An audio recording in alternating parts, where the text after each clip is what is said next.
할렐루야.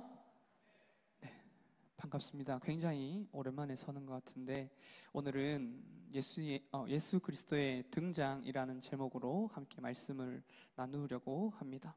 우리는 그 전주를 통하여 계속해서 예수님의 생애에 대해서 차례대로 살펴보고 있습니다. 그래서 시간이 흘러서 드디어 예수님이 자라나시고 공생애 시작 전에 공생애를 시작하실 때 세례 요한의 세례로 시작하시는데 그 장면이 오늘 본문의 말씀입니다. 세례 요한은 구약을 마무리하는 마지막 선지자와 제사장의 역할을 감당하였습니다. 이제 이 세례를 시작으로 예수 그리스도와 함께 새 언약의 시대, 하나님의 나라가 시작이 되어집니다.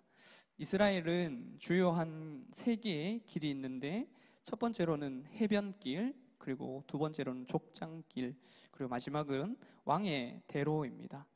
왕의 대로는 고대 근동의 왕들이 이용하던 길로 비가 많이 오는 우기에는 길이 유실되곤 했습니다. 그러면 신하들은 왕의 길을 예비하기 위해 골짜기는 돋우고 언덕은 낮추어서 평지로 만들었습니다. 예수님은 하나님의 나라를 성취하기 위해 왕으로 오셨습니다. 그리고 왕의 길을 예비하는 자가 있었는데 그것이 바로 오늘 등장하는 세례 요한입니다. 세례 요한은 회개와 제3의 세례를 행하며 사람들의 이 왕을 맞을 준비를 하게 했습니다. 오늘 본문에 등장하는 사건인 세례에 대해서 짚고 넘어가면 세례는 문자적으로 잠긴다라는 뜻으로 볼 수 있습니다. 잠긴다는 것은 죽음을 의미하지만 올라오면서 다시 살아난다는 뜻을 가집니다. 이 뜻을 종합해 보면 세례의 기본적인 의미는 죽음과 부활을 의미합니다. 또한 그런 과정 속에서 죄를 씻는다, 씻음 받는다라는 뜻을 가지고 있습니다. 그런 뜻을 가지고 있는데 예수님은 오늘 세례를 받으십니다. 1번 문제, 예수님은 누구에게 세례를 받으셨습니까? 마태복음 3장 13절 한번 읽어보겠습니다. 시작.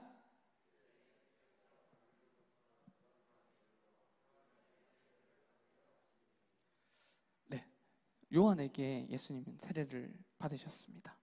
회개하라, 천국이 가까이 왔느니라. 이 말은 많이 들어보셨을 겁니다.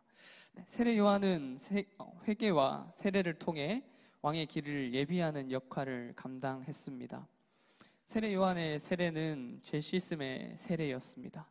그런데 여기서 한 가지 의문이 드는 것은 예수님은 죄가 있으셨을까요? 없으셨을까요? 네? 예수님은 죄가 없으셨습니다. 그래서 예수님은 죄가 없으신 분이기에 세례를 받으실 필요가 없었습니다. 그런데도 예수님이 세례를 받으신 것은 구원받게 할 자신의 백성과 동일시함으로 백성의 죄를 대신 지시기 위함이었습니다. 앞에서 살펴보았듯이 세례는 물에 잠겨 옛사람은 죽고 새롭게 태어남을 의미합니다. 우리가 예수님과 함께 죽을 때 새로운 생명을 얻게 되는 것입니다. 우리의 신앙의 시작은 어디서부터입니까? 바로 하나님의 십자가를 믿음으로 옛사람은 죽고 새롭게 하심을 입을 때입니다. 저의 학창시절도 그랬습니다. 저에게 신앙생활을 몇 년 했냐, 교회를 몇 년 다녔냐 물어보시면 20년 다녔다고 얘기합니다. 하지만 언제부터 믿음이 가졌냐라고 얘기하시면 저는 20살 때부터라고 얘기합니다. 제 나이를 잘 모르셔서 15살 때부터 교회를 다녔지만 제가 믿음을 가진 건 20살 때부터라고 얘기하죠. 그렇듯이 우리가 교회를 다니긴 하지만 믿음이 없다면, 하나님에 대한 믿음을 가지고 있지 않다면 한번 우리의 신앙을 다시 되돌아봐야 합니다. 그렇지 않더라도 믿음을 갖고 안 갖고의 문제를 떠나서 믿음을 갖고 있음에도 불구하고 첫사랑을 잊고 살아가는 분들도 많습니다. 저 포함. 저도 지금 말씀드렸다시피 어르신들에 비해서 많지 않은 신앙의 연수를 갖고 있지만 살다 보면 잊게 되더라고요. 각자의 개인의 고백이 있으실 겁니다. 그리고 신앙의 고백이 있으실 줄로 믿습니다. 하지만 우리가 살다 보면 첫사랑을 잊고 살지 않습니까? 그런데 우리는 여기가 시작점이라는 것을 잊지 말아야 합니다. 나의 신앙은 하나님을 만남, 하나님을 경험함, 그 믿음을 가진 그 순간을 잊지 않고 그 믿음을 가지고 꾸준히 성화의 과정을 거쳐 나가며 살아가는 우리의 모습이 되어야 합니다. 그래서 우리가 신앙생활 할 때 우리의 첫사랑을 잊지 않고 죽을 때까지 하나님을 사랑하며 살아가는 우리의 성도님들이 되기를 소망합니다. 이번 문제 한번 보겠습니다. 그런데 예수님께서 세례를 받으러 요한에게 가셨을 때 요한은 머뭇거립니다. 이번 문제, 예수님은 세례를 베풀기를 머뭇거리는 요한에게 무엇이라고 말씀하셨습니까? 15절 한번 함께 읽어보겠습니다. 시작.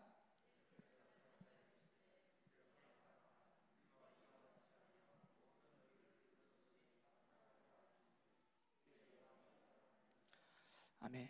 네, 모든 일을 이루는 것이 합당하니라 라고 말씀하셨습니다. 앞에서 보았듯이 예수님이 세례를 받으신 이유는 백성과 동일시함으로 죄를 대신 지기 위함이었습니다. 세례 요한은 제사장 사가랴의 아들로 구약의 마지막 제사장 역할을 담당하였습니다. 구약에서는 피 흘림 없이는 죄 사함이 있을 수 없습니다. 그리고 제사에는 속죄 제물이 필요했는데 구약의 속죄 제물의 필수 요소가 바로 흠 없는 것입니다. 죄 없으신 예수님이 인류의 죄를 해결하기 위해 십자가에서 죽으신 것입니다. 세례 요한에게 말씀하신 모든 의를 이루는 것이 바로 예수님의 대속 사역을 의미합니다. 예수님은 죄가 없으셔서 죄 씻음의 세례가 필요하지 않으셨습니다. 하지만 이 세례를 통하여 자신의 백성과 동일시함으로 예수님의 대속 사역은 본격적으로 시작이 되어진 것입니다. 그런데 저는 이 말씀을 묵상하면서 한 가지 들었던 생각은 세례 요한의 모습이 나의 모습은 아닌가라는 생각이 들어집니다. 제가 회개를 선포하고 이런 모습이 아니라 하나님의 명령 앞에 머뭇거린 적이 없는가? 하나님이 나에게 세례를 베풀어 달라, 세례를 베풀어라 했을 때 머뭇거렸던, 당연히 그 예수님이 왕이신 분이라서 알고 있었지만 그래서 머뭇거렸지만 저에게 적용하기로는 저를 생각했을 때는 하나님이 부르실 때 하나님의 말씀에 나는 순종하는가? 라는 고민을 해보았습니다. 그랬을 때 하나님께 순종하지 못하고 하나님의 명령에 순종하지 못하고 나아가지 못하는 나의 모습을 종종 보게 되었습니다. 우리 성도 여러분께서는 하나님의 명령에, 하나님의 부르심에 머뭇거리지 않고 순종함으로 하나님의 뜻을 이루어 나가는 귀한 백성들이 되기를 간절히 소망합니다. 그래서 예수님은 요한에게 세례를 받으시게 되는데 3번 문제 한번 보겠습니다. 예수님이 세례를 받으셨을 때 하늘에서 무슨 소리가 들렸습니까? 17절 말씀 함께 읽어보겠습니다. 시작.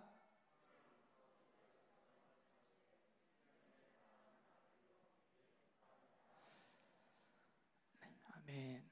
이는 내 사랑하는 아들이요 내 기뻐하는 자라라고 하셨습니다.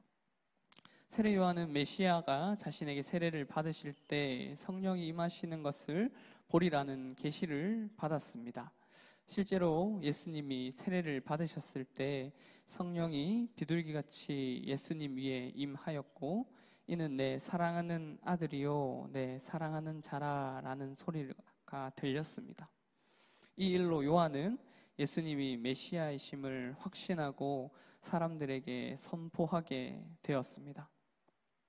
예수님이 세례를 받고 물에서 올라오시자 비둘기 형상의 성령이 임하고 하늘에서 내 사랑하는 아들이요 내 기뻐하는 자라라는 소리가 있었습니다. 비둘기는 새 시대를 여는 상징물입니다. 노아의 홍수 이후에 새 시대를 열 때 비둘기가 등장하듯 구약 시대가 끝나고 하나님의 아들이 구원을 가져다 주는 복음의 시대가 열렸음을 보여줍니다. 오늘 현재를 살아가는 우리에게도 하나님의 저 음성이 들려지기를 소망합니다. 이는 내 사랑하는 아들이요 내 기뻐하는 자라. 우리는 이 음성을 듣지 못하면 그리스도로서 확실한 정체성이 흔들리고 여러 가지 이유로 낙심하게 됩니다. 세상을 살아가다 보면 많은 사람들이 소유로 자기 자신을 드러내려고 합니다. 돈이 얼마 있고 어느 정도의 직책이 있고 명품을 입고 공부는 얼만큼 하고 나의 학력은 얼만큼 있고 이런 것들을 드러내려고 합니다. 제가 월요일 날 저희 아들 또래 부부 모임이 있어요. 부부 모임이 있어서 거기를 나갔습니다. 근데 거기는 아직 확인은 되지 않았지만 교회를 다니는 믿음을 가진 사람은 저랑 와이프밖에 없는 겁니다. 그들의 대화들은 주로 이랬습니다. 주식, 투자, 아파트, 다들 그런 겁니다.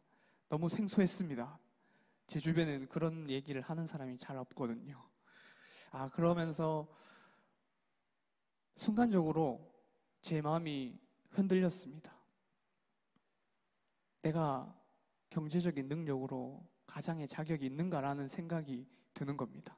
흔들렸습니다. 제 모습을 볼 때. 그런데 말씀을 준비하면서 다시금 회개하고 다시금 마음을 되잡게 되었습니다.